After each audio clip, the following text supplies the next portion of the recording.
안녕하세요. 뚜띠빵빵입니다. 뚜띠빵빵. 자, 이번엔 이탈리아 2. 그러면 2가 있으면 뭐가 있겠어요? 1도 있겠죠? 네. 그래서, 아이들하고 1을 한번 하셨던, 선생님이시라면 이번에 한번 짚어보시는 것도 좋아요. 복습하면서. 자, 이탈리아 1에서 뭘 다뤘었냐면 저희가 수도 로마, 그 다음에 깐소네를 다뤘어요. 그래서 로마의 공중화장실 이야기를 했습니다. 그리고 로마의 엄청난 건축물 콜로세움에 대한 이야기도 했었습니다.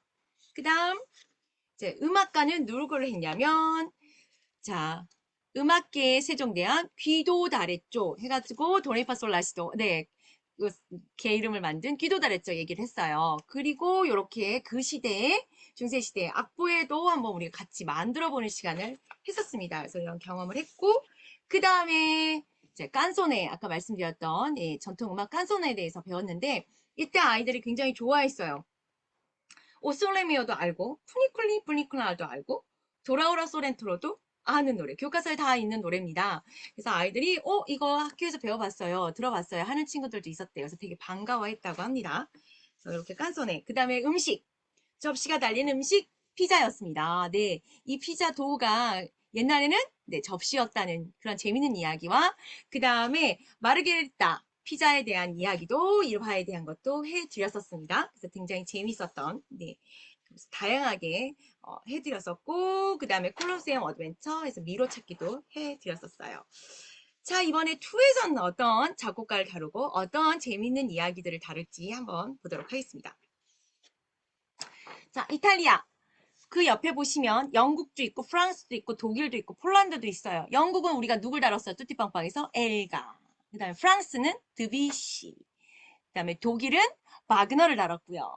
폴란드는 쇼팽을 다뤘습니다. 그래서 이렇게 근접해 있는 나라에 대한 것들도 저희가 여기다가 기록을 했으니까 한번 복습하는 차에서 어떤 작곡가를 다뤘는지 한번 살짝씩 짚어보시는 것도 시작을 하실 때 좋은 공부가 될 것 같아요.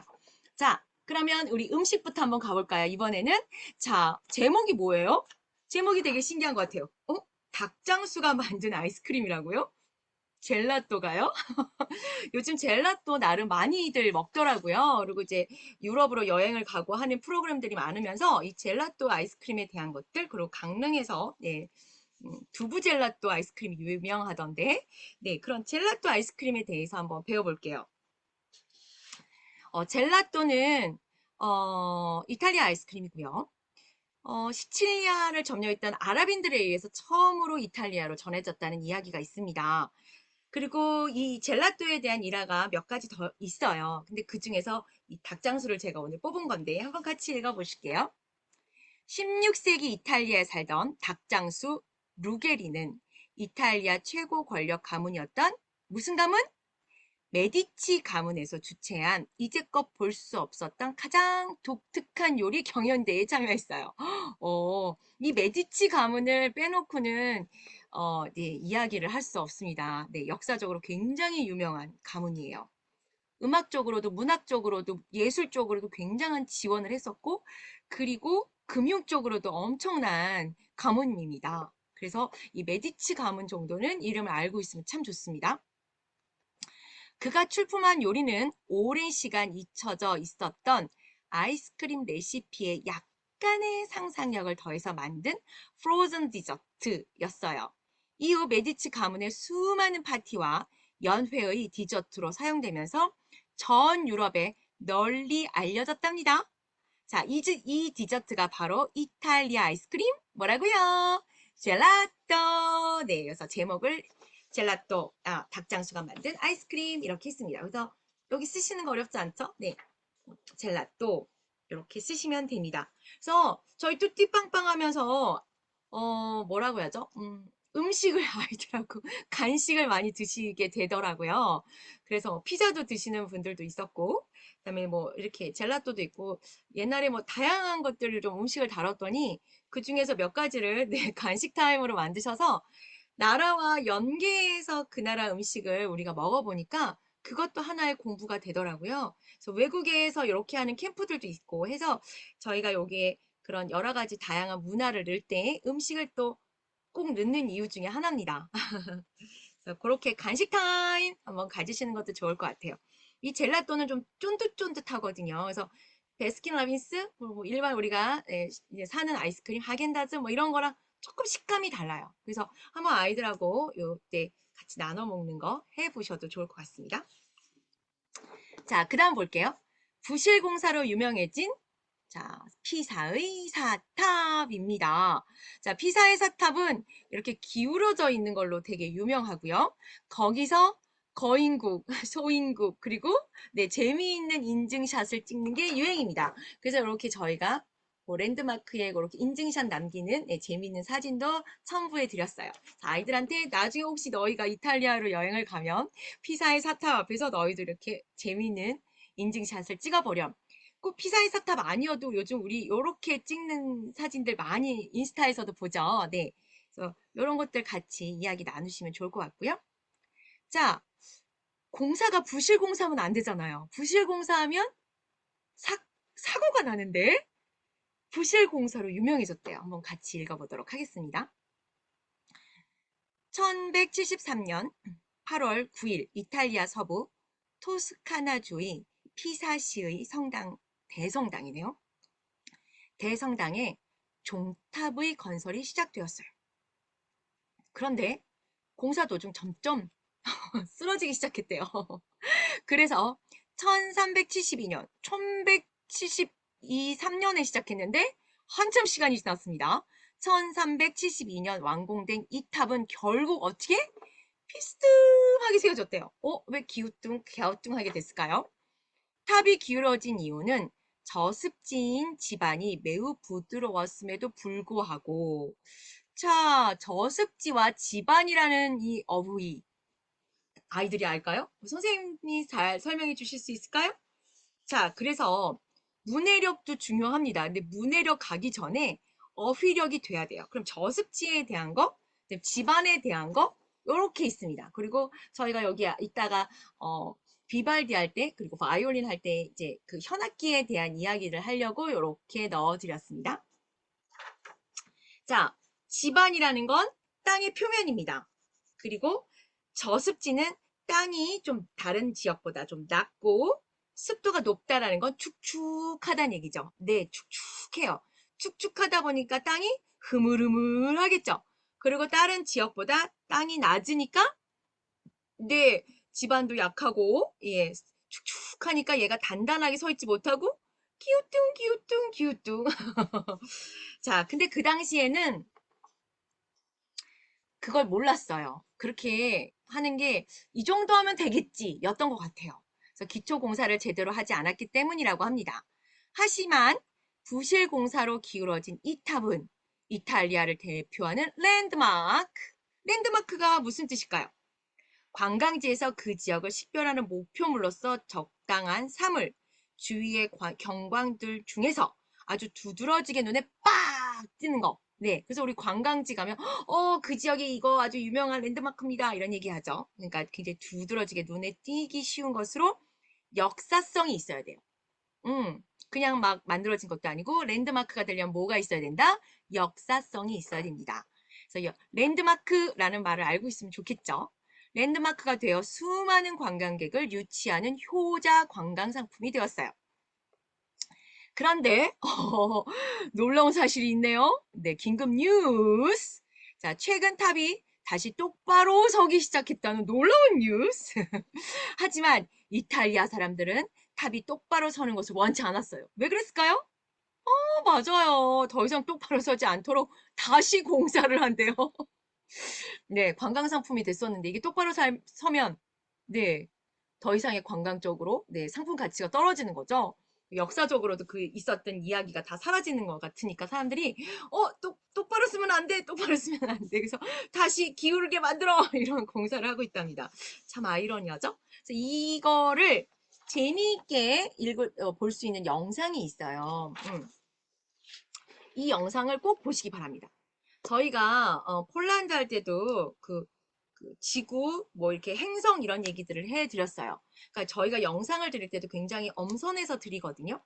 어떤 거는 좀 더 진지하게 드릴 때도 있고 이건 좀 더 교육적인 의미를 좀 더 강조해야 되겠다 아니면 이건 좀 내용이 어려워서 조금 재밌고 위트 있게 좀 이렇게 아이들이 가볍게 좀 이해할 수 있게 쉽게 이해할 수 있는 내용으로 다루는 영상을 해야 되겠다. 뭐 이런 것들을 저희가 강약을 좀 조절을 해서 영상을 넣어 드리거든요. 지난번에 그 행성, 그 폴란드 행성은 조금 위트 있고 재밌는 영상으로 넣어드렸어요. 네, 요번에 피사의 사탑은, 약간의 애니메이션이 있긴 하지만 굉장히, 템포도 빠르고, 네, 진행도 빠르고, 그림도 이렇게 되게 다채롭게 들어가기 때문에 교육적으로도 굉장히 좋고, 보기에도 굉장히 좋은 시각 자료도 될 수 있어서 저희가 넣어드렸으니까 꼭 같이 보시기 바랍니다. 자, 드디어 바이올린을 사랑한 빨간머리 작곡가. 네, 그 유명한 비발디입니다. 자, 비발디는 작곡가이기 이전에 바이올린 연주의 대가였어요. 비발디의 아버지도 베네치아상 마르코 극장의 바이올리니스트였습니다. 비발디에게 바이올린을 처음 가르친 사람도 바로 누구? 네, 아버지였어요. 바이올린을 사랑한 비발디는 현악기를 위한 협주곡만 해도 몇 곡? 100곡? 아니죠. 200곡? 아니죠. 300곡? 아니죠. 몇 곡? 네, 400곡 이상의 많은 곡을 만들었다고 해요. 뿐만 아니라 비발디는 베네치아에 있는 피에타 고아원이라는 곳으로 이제 선생으로 갔어요. 거기에 바이올린 교사로 부임해서 바이올린을 가르치기도 했어요. 비발디는 카톨릭 사제, 신부를 얘기합니다. 네, 사제이기도 했는데 아버지에게 물려받은 머리 색깔이 어땠다고요? 네, 빨간색, 붉은 머리 때문에 빨간 머리 신부라는 별명을 불리기도 했어요. 사실 근데 이 별명은 그리 좋은 의미가 좀 아니었어요. 당시 빨간 머리는 악마를 상징하는 것이었대요. 와. 그러니 카톨릭 신부였던 비발디에게는 그리 좋은 별명은 아니었겠죠. 네. 친구들이 잘 아는 비발디의 사계라는 작품은 어떤 악기가 많이 등장할까요? 맞아요. 바이올린을 사랑한 비발디답게 바이올린이 많이 등장을 하는 곡이에요. 자, 근데 여기서 우리가 조금 다시 한번 볼 거는 화성과 창의의 시도라는 바이올린 협주곡 모음집 총 12곡이 있었다고 그래요. 그 중에서 앞쪽에 등장하는 네 작품이 바로 사계라고 합니다. 자, 그럼 사계에 대해서 제가 조금만 설명을 드릴게요. 사계는 사계 중에 봄에 대한 거를 저희가 여기다 QR로 넣어드렸어요. 그래서 이제 봄에 4월에 우리가 이걸 할 거기 때문에 봄에 대한 것만 넣어드렸어요. 모든 내용을 다 넣어드리긴 좀 힘들어서. 근데 자, 솔로 바이올린이 새의 소리를, 네, 새의 노래 소리를 표현하면서 시작을 알리고 누가 들어도 봄의 기운이 느껴지는 그런 노래예요.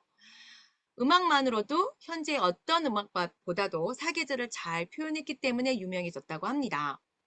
근데 각 악장마다 작가를 알 수 없는 짧은 시, 이거를 소네트라고 하는데 소네트가 계절의 악장마다 붙어 있으며 그 시의 내용이 그 해당 악장의 내용을 잘 설명하고 있어요. 그러니까 앞에 약간 이 곡을 듣기 전에 이런 내용을 곡에 담을 거야, 뭐 이런 약간의 설명 같은 그런 시예요. 이런 짧은 시들이 악장마다 붙어 있는 탓에 사계는 주제가 있는 표제음악이라고 불릴 수도 있어요. 자, 그럼 1악장 우리가 여기 QR로 1악장을 넣어놨으니까 자, 1악장에는 어떤 시가 쓰여 있을까요? 여기 QR 음악을 좀 들으시면서 이 음악을 들으시면서 요 앞에 시를 요걸 읽어주셔도 좋고 아니면 아이들한테 이 시를 읽어주고 그리고 음악을 듣게 하셔도 좋습니다. 자, 읽어드릴게요. 봄이 왔다. 작은 새들은 즐거운 노래를 부르며 봄에게 인사를 한다. 시냇물은 산들 바람과 상냥하게 인사하며 흘러간다. 그러다 하늘이 어두워지고 천둥이 치고 번개가 번쩍인다. 폭풍우가 지나간 뒤 작은 새들은 다시 아름다운 노래를 즐겁게 부른다. 네, 요렇게 요 시어를 읽어주실 때는, 시구를 읽어주실 때는 목소리를 좀 다르게 하셨으면 좋겠어요. 정말 시를 낭독하시는 것처럼. 네, 제가 약간 톤을 바꾼 거 느끼셨나요? 네. 그리고 좀 더 부드럽게, 예, 약간 귀에 이렇게 귀 기울여 들을 수 있게 이렇게 보이스 칼라를 좀 바꾸셔가지고 아이들한테 읽어주셔도 좋을 것 같습니다. 자, 그러고 나서 음악을 들려주셔도 좋고, 이 음악을 좀 틀어놓으시면서, 그런, 이런 부분이가 있으니까 우리 그 생각을 하면서 음악을 들어보자. 이렇게 해서 자연스럽게 음악과 함께 오버랩 되셔도 좋습니다. 그리고 이번에, 제가 인스타 피드에도 올려드렸지만, 이제, 이번에는 이제 비발디 4개의 봄을 이렇게 공부를 하고요. 그 다음에 이제 다음 달에 저희가 4월에 이제 업로드 해드릴 티카티카 리스닝 맵은 지금까지 올려드린 리스닝 맵하고는 조금 다릅니다. 그래서 그림 리스닝 맵인데, 어쨌든 거기에 비발디 사기의 봄을 우리가 같이 듣고 그림과 리듬을 같이 보면서 연주할 수 있게, 그리고 악기도, 예, 좀 같이 연주할 수 있으면 좋겠다 싶어서 그렇게 리스닝 맵을 만들었거든요. 네. 그래서 이번에 이 뚜띠빵빵과 연계되게 그렇게 저희가 만들어 놨으니까 요 사계 꼭 들려주시면서 제가 아까 읽어드렸던 요 시어, 네, 소네트도 같이 아이들한테 듣게 해주십시오. 네. 자, 그 다음, 가이게? 바이올린? 가이게가 뭐예요? 자, 가이게에 대해서 살짝 알려드릴게요. 가이게는 옛날 중세에 바이올린을 가이게라고 부르기도 했어요. 그래서 지금 독일에서 바이올린이라고도 얘기하지만 디가이게라고 얘기도 합니다. 팜플렛 같은 데 가끔 그렇게 나오기도 해요. 그럼 이게 뭐야? 이러시면 안 되고요. 아, 바이올린이구나 라고 아시면 됩니다. 바이올린의 역사는 생각보다 길어요. 16세기 초 이탈리아에서 시작된 바이올린은 당시 가이게라고 불리기도 했습니다. 바이올린은 바이올린 계열의 차련 악기 중에서 가장 높은 음역대를 책임지고 있어요. 바이올린보다 소리가 낮은 비올라도 있고, 더 낮은 음역대의 첼로, 그 다음에 더 아주 가장 낮은 음역대의 콘트라베이스가 있는데, 자, 음역대가 낮아지면 악기는 어떻게 한다? 점점 커진다. 이렇게 생각하면 되죠. 바이올린과 비올라는 그래서 어깨 위, 턱에 이렇게 고정시켜서 연주를 할 수 있지만 첼로나 콘트라베이스는 악기가 커졌으니까 네, 이렇게 여기다 놓고 연주할 수 없어요. 그래서 앉아서 보통 연주를 하죠. 바로크 시대에는 오케스트라 주요 악기가 되었어요. 그래서 굉장히 바이올린이 활성화가 되기 시작했어요. 그래서 비발디를 필두로 코넬리, 바흐 등의 작곡가들이 바이올린을 적극적으로 작품에 사용했습니다. 현대 오케스트라에서 연주자의 절반 이상이 이 바이올린 계통, 즉 바이올린, 비올라, 첼로, 콘트라베이스 이 악기를 연주한답니다. 자, 그래서 비발디의 음악을 들으면서 바이올린의 매력을 알아볼까요? 했어요. 그게 요거예요. 요거랑 연계가 되니까 네, 같이 이렇게 연계해서 들으시면 됩니다. 자, 여기까지 하고요. 그 다음에 옵션, 네, 스페셜 페이지. 네. 그래서 우리 바이올린을 했기 때문에 이 바이올린에 대한 걸 아이들이 개방현이라고 하면 좀 너무 어려워서 그냥 네 줄을 무슨 음으로 맞춰야 될까요? 이렇게 했어요. 그래서 이렇게 우리가 음악이니까 우리 악보 볼 줄 알잖아요. 그래서 이렇게 줄에다가 화살표를 하고 여기다가 뭐 개 이름을 쓰셔도 되고 영어 이름을 쓰셔도 됩니다. 그래서 개방현, 이렇게 손을 운지하지 않았을 때 조율하는 음은 이걸 돌려서 예, 운지를 해야 음을 맞춰야 되는데 어떤 음들로 맞추는지 네, 바이올린을 이렇게 맞춘다고 생각하면 네네 연주한다고 생각하면 1번, 2번, 3번, 4번 줄은 어떻게 맞춰야 되는지 한번 네, 적어보시는 시간도 가져보시고요. 피사의 사탑을 나만의 색상으로 예쁘게 색칠해 보세요 했는데 제가 뭐 요번에 샘플을 한번 만들어 왔습니다. 제가 진짜 똥손이거든요. 색칠 정말 못하고 네, 이렇게 했습니다. 이렇게 좀 알록달록하게 해도 괜찮고요. 네, 이렇게 그냥 정말 사실적으로 네 하셔도 됩니다. 저희가 그 이탈리아 처음에 보시면 여기 피사의 사탑이 이렇게 있어요. 예, 이게 피사의 사탑이거든요. 그래서 그렇게 똑같이 보이는 대로 색칠하셔도 돼요. 근데 저는 여기에 이렇게 스티커를 좀 붙였습니다. 보시면 개구리도 있고 고양이도 있고 거북이도 있고 나비도 있고 잠자리도 있어요. 그리고 얘를 아까는 이렇게 약간 흐린 해로 노랗게 표현했는데 이번에는 이렇게 아주 정열적인 해로 표현을 했습니다. 그래서 이렇게 나무 풀숲의 색깔도 좀 다르게 해봤는데 뒤에 배경도 하늘색으로 칠했고 얘는 칠하지 않았어요. 그러니까 정말 나만의 표현을 하시면 됩니다. 그래서 혹시 갖고 있는 스티커가 있으시면 이렇게 활용을 해 보시는 것도 한번 추천을 드려봅니다. 이런 스티커는 알리나 테무에서 사시면 정말 다양한 걸 많이 사실 수 있어요. 혹시 나는 아직 알리나 테무를 활용하지 않는다 하시면 저는 적극적으로 추천을 드려봅니다. 쿠팡에서도 저는 많이 사는데 가끔 좀 싸게 대량으로 좀 특이한 걸 사고 싶다 하면 알리와 테무를 사용합니다. 테무 이렇게 치시면 테무 코리아가 있고요. 알리도 알리 코리아가 있습니다. 그래서 알리, 테무 이렇게 치시면 되는데 관세청에 그 나의 번호가 있어야 돼요. 그래서 관세청에 관세청에서 나의 번호를 다 관세청에서 나의 통관 번호가 있으셔야 합니다. 그래서 어디서 통관 번호를 받아요? 네, 관세청이라고 네이버에 치시면 내 번호 등록하는 통관 번호 등록하는 그게 바로 보이세요. 메인 페이지에. 그래서 거기서 시킨 대로 주민번호 넣고 이렇게 나를 이제 내가 이런 사람이야라고 네, 증명해서 기록을 하시면 네, 나한테 P로 시작하는 통관 번호를 줍니다. 이거 갖고 계시면 진짜 한번 가입하실 때 조금 귀찮다 하실 수 있지만 훨씬 저렴하게 왜냐면 택배비가 없기 때문에 네 그리고 훨씬 특이하고 다양한 것들을 네, 구매하실 수 있으세요.